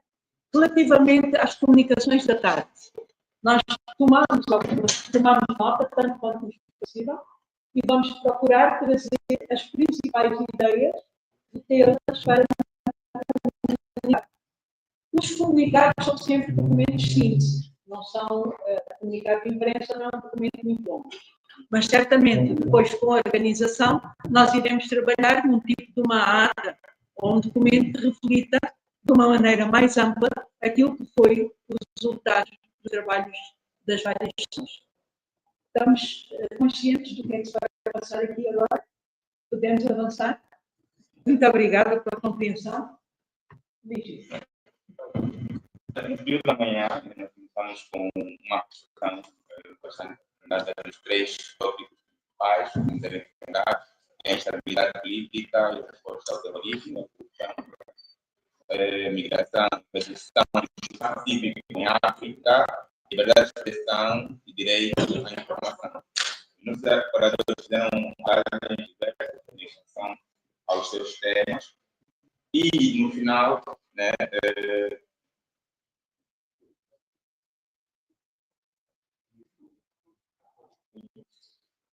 as nossas comunicações da organização. Ainda agora está aparecendo.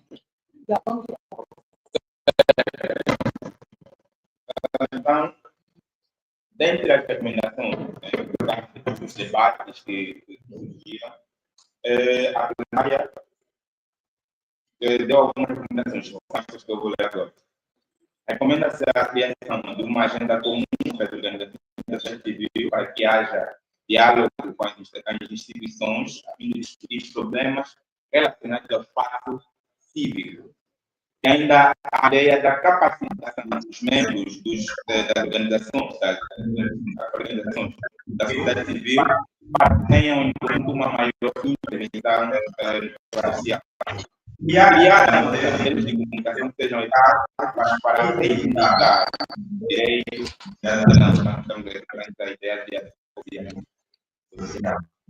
O quarto deve-se procurar ter uma lei de plebiscito, ou seja, um princípio em que os membros das entidades tenham contato direto com os governantes, sem que haja a barreira das representatividades não representam. A quinta é a ideia de continuar a monitorar o rendimento de pagamentos que sejam possíveis entre os membros da sociedade ou a organização. Que se definam leis que não representam que vai depender de lei. Há ainda uma anotação geral, que é a ideia de ter intervenção que seja pan-africana e que possa facilitar que as organizações africanas trabalhem juntas sobre os seus problemas regionais. Não podemos permitir que os governantes sejam sempre os mesmos players nas questões eleitorais. Que há uma proposta de haja instituições que lidam com a questão eleitoral que não sejam dependentes necessariamente das instituições governamentais e partidárias.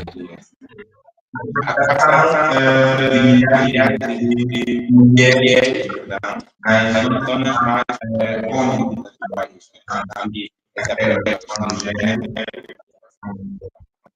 Garantir o maior envolvimento das mulheres e está associada a essa questão do gênero, para que elas sejam vistas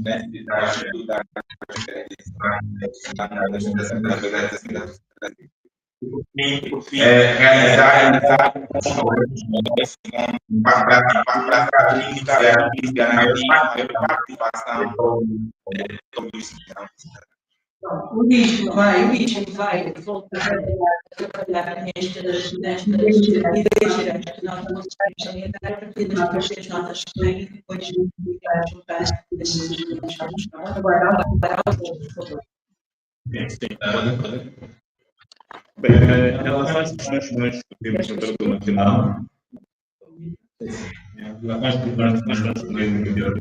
nacional, eram 4 temas. Primeiro, de infraestruturas, justiça e proteção social. Os oradores foram o engenheiro Pacheco e o doutor Sérgio Romano. Bom, fizemos apontamentos com base naquelas questões que eles mais focaram. O doutor Fernando Pacheco, tomar a palavra. Ele fez uma referência do paradigma de informação que é para a do poder na cidade capital. Ele disse que, em relação a essa questão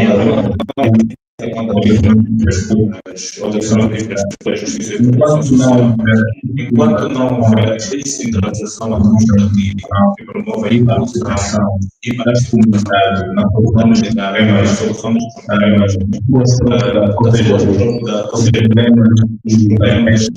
problemas não vai ter uma essa questão que era mais focalizada.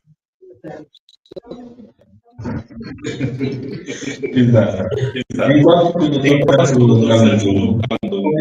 começou com uma questão que é podem haver as estruturas de justiça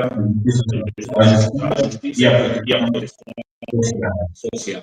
E ao decorrer da questão ao mesmo tema, ele trouxe uma abordagem baseada na experiência e das pesquisas na qual, ou seja, inclui essa seguinte questão.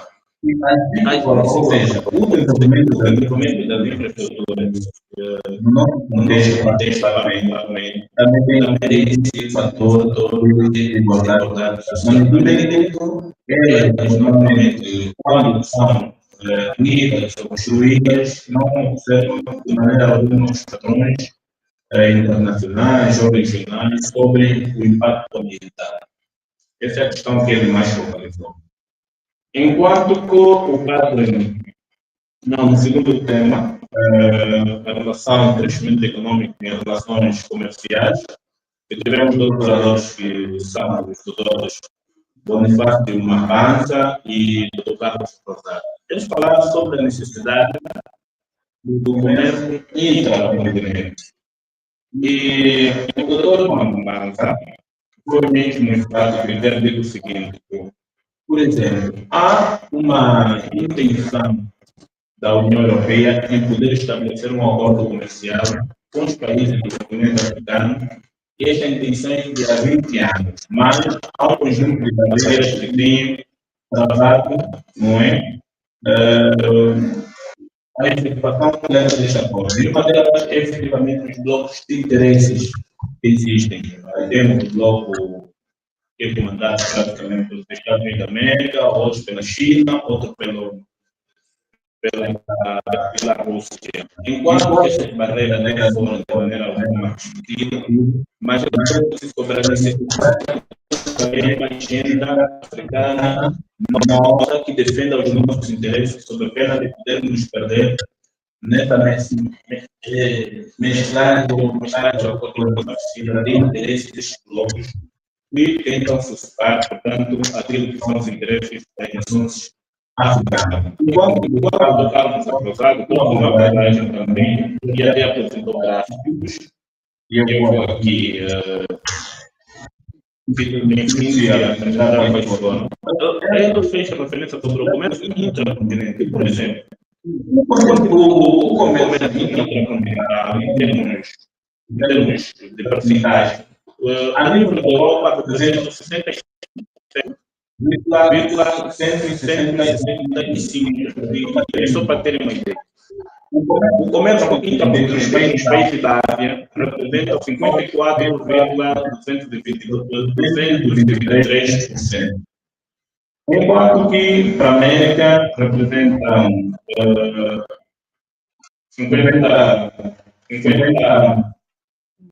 50 e alguma coisa. Enquanto que para o continente africano representam apenas 16,243. Para a Oceania, 4.850.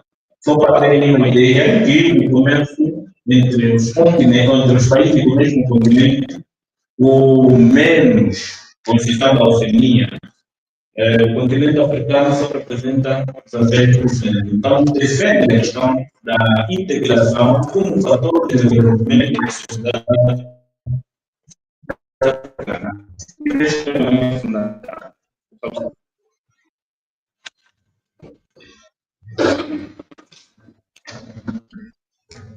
Em relação à exploração dos recursos naturais e benefícios. O padre falando de uma referência sobre os trabalhos que têm feito a nível das regiões, particularmente a região leste, a região e a região norte. E quando falou sobre os benefícios dessas comunidades, a única coisa que ele disse foi um dos benefícios dessas comunidades da exploração de minerais é apenas a pobreza e a exclusão absolutamente Eles não conquistaram mas fez caracterizou a população geral. E, para terminar, Filomeno. O Dr. Filomeno trouxe uma proposta no sentido de poder mitigar todas essas situações que têm atrasado de que maneira o país. Eu digo uma outra parte. Este secretariado foi muito. Não, assim, eu tenho isso. Estou a ver. Eu trago 5 propostas. E essa eu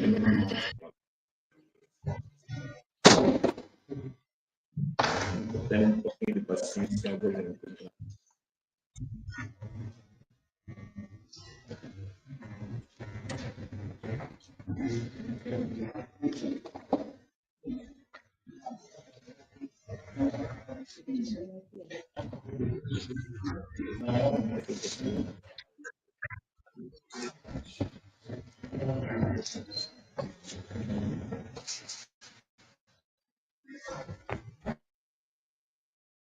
Bem, como Sim.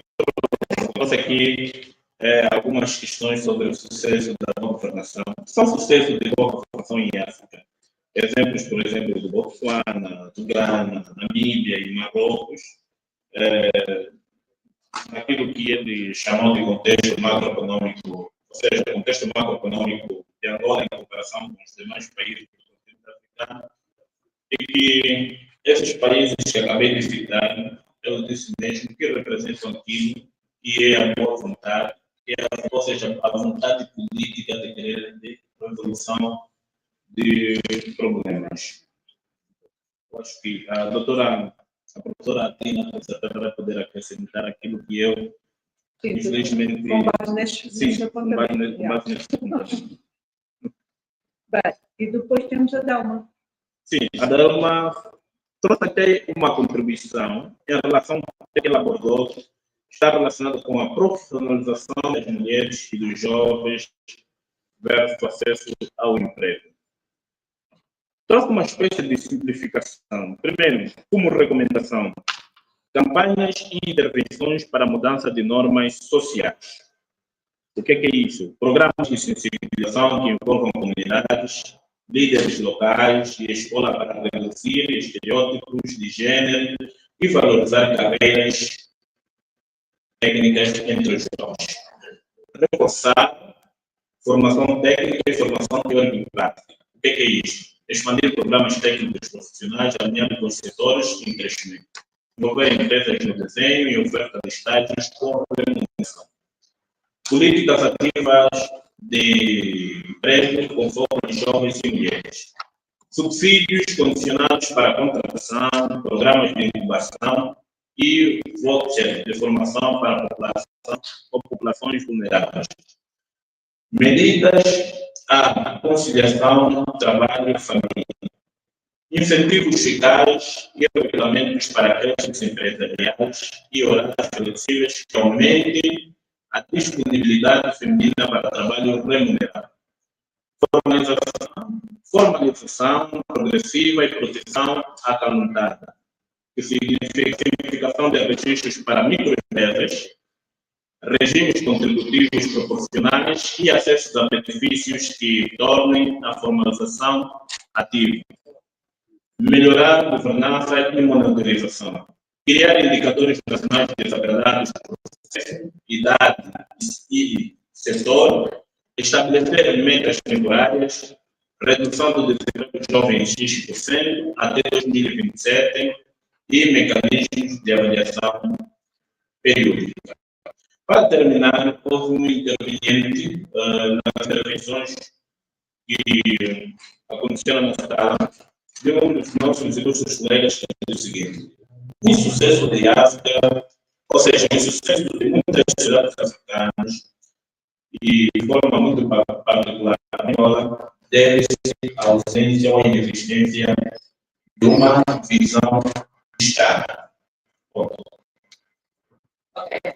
Como vocês veem, nós temos muito material onde tudo buscar as informações para poder não só produzir um documento mais baixo, como esse documento mais baixo distribuir ou comunicar que amanhã terá de ser apresentado à imprensa. Então, nós agradecemos a vossa paciência. Gostaríamos de saber se surgiu alguma ideia que vocês queiram compartilhar.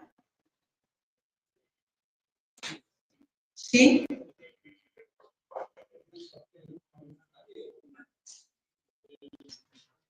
Sim, pode vir aqui então, por favor.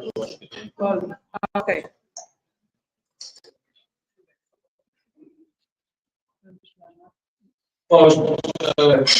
Como no primeiro painel tocou-se muito sobre a democracia. Eu dei o meu contributo da lei do plebiscito. Falou sim.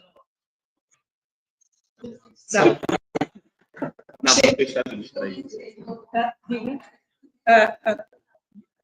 Otaviana, tem aqui uma pessoa. Não, mas falou sim. Falou.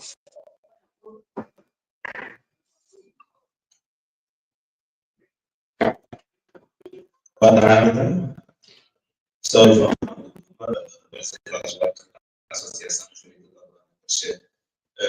Eu queria dar uma ideia, para dar uma ideia. Veja, em África, ou não, mas ok, tudo bem, cara. Precisamos ficar com a ideia de que, em princípio, o que nós estávamos a fazer era um retorno daquele grupo. Mas bem, vamos ter em conta que não esteve naquele grupo, mas quer dar uma solução.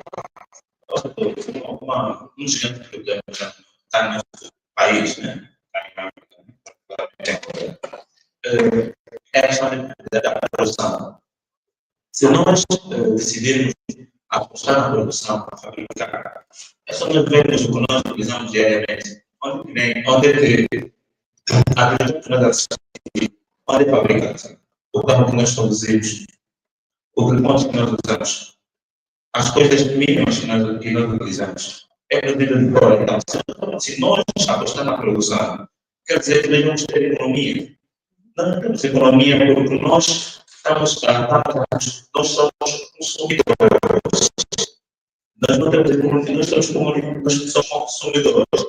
E neste caso temos riqueza. Nós não produzimos. Se nós produzirmos, os nossos problemas vão desaparecer. Porque quando um país produz, a economia ou vai ficar estável. Eu acho que esse ponto de vista que deveria ter em conta. Bem, esse ponto de vista, como vocês devem ter ouvido à tarde, foi falado várias vezes do lado da agroecologia, em termos de sistemas de produção e de consumo de alimentos. Mas hoje de manhã também, de alguma forma, também se abordou essa questão. Agora, eu queria só para que esclarecer uma coisa. Nós não produzimos riqueza, nós temos produzido vinhos. É uma coisa muito diferente. Então, se vocês nos permitirem, então, e se tiverem confiança, nós vamos trabalhar muito material que nós recebemos e pensamos amanhã por estar aqui com cara lavada para vos apresentar então o retorno desse trabalho. Mas é importante hoje dar satisfação, principalmente aos indivíduos que estiveram no grupo 2 e que não tiveram a oportunidade de fazer essa validação. É um exercício devido e eu fiz questão, apesar disso já ter aqui um pouco mais, mas eu fiz questão de fazermos essa organização, acolheu e eu agradeço por terem acolhido essa sugestão. Muito obrigada.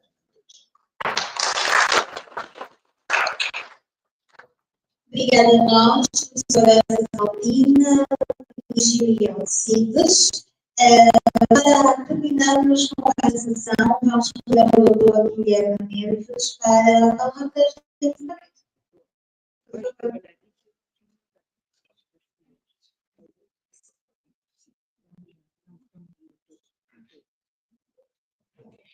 Agora, por aqui,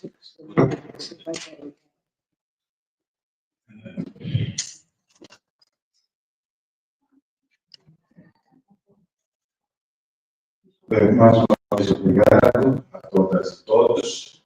Penso que não perdemos o nosso tempo. Foi, sim, valioso.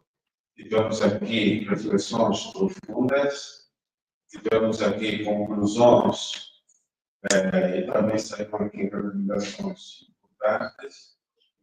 Umas tiradas a nós mesmos enquanto atores da sociedade civil. Eu penso que foi um encontro que também ajudou a replicar o nosso compromisso com a sociedade enquanto força. Também foi aqui dito que nós, a sociedade civil, também somos uma força importante e se nos calarmos, vamos permitir que aqueles que nos governam não cumpram com aquilo que é o nosso compromisso de bem-estar e garantir a dignidade da pessoa humana. As reflexões de vários autores de que ainda não caminhamos no progresso. Temos deficiências no âmbito das infraestruturas, temos ainda deficiência do ponto de vista do investimento, mas também da falta de igualdade de oportunidades entre a Europa e a África. Isso foram levantados aqui exemplos concretos de produtos que se usam na Europa, que já são produtos que sejam usados na Europa, mas que em África ainda se aplica. Quer dizer que o direito à vida na Europa é uma maior obrigação à África. Que é uma recomendação muito forte para a União Europeia. Precisamos levar essa mensagem de que a vida na Europa é a mesma em África. O ser humano na Europa é o mesmo ser humano em África. Também essa recomendação de desigualdade, do ponto de vista da exploração de recursos minerais, recursos naturais, certamente as políticas dentro da relação bilateral entre os blocos europeus e África, muitas vezes quem sai mais a ganhar é a Europa, porque ela tem a tecnologia, tem a sabedoria, e muitas vezes os nossos líderes africanos não conseguem se impor. Aqui também saiu essa recomendação muito importante, que nós precisamos não só ter líderes fortes, mas precisamos também ter instituições fortes. E para que isso aconteça, o nosso papel enquanto sociedade civil deve ser permanente. Vou também pedir uma recomendação para nós, é que não podemos ser cansados. Temos que continuar. Até desde há 20 anos estamos a tocar no assunto. Sim, o aluno existe mais de 20 anos. Os problemas não param. O importante é continuar a tocar e encontrar soluções. Então, a recomendação é que nós também somos parte dos problemas, mas também parte das soluções. Significa dizer que não devemos estar a também, temos que continuar a denunciar as más práticas de governação. Foi também uma das conclusões aqui dessas intervenções que os dois grandes problemas têm a ver com precisamos melhorar. E quem vai melhorar? Nós temos que exigir quem nós elegemos aqueles que primeiramente estão aí para gerir o nosso virário. São os nossos irmãos, nossos filhos, nossos primos, enfim, comunicamos com eles, rezamos com eles, estudamos com eles, nas faculdades. Então temos que conscientizar. Essa foi a primeira coisa. Primeiro, conscientizar quem está no poder e nós também que estamos aqui, porque precisamos olhar aquilo que é o bom para todos. E outra recomendação é que sempre as políticas públicas têm que ter em conta os grupos mínimos, ou seja, os grupos mais vulneráveis. E aqui falou-se muito da mulher. É preciso enquadrar sempre a mulher em todos os processos de poder.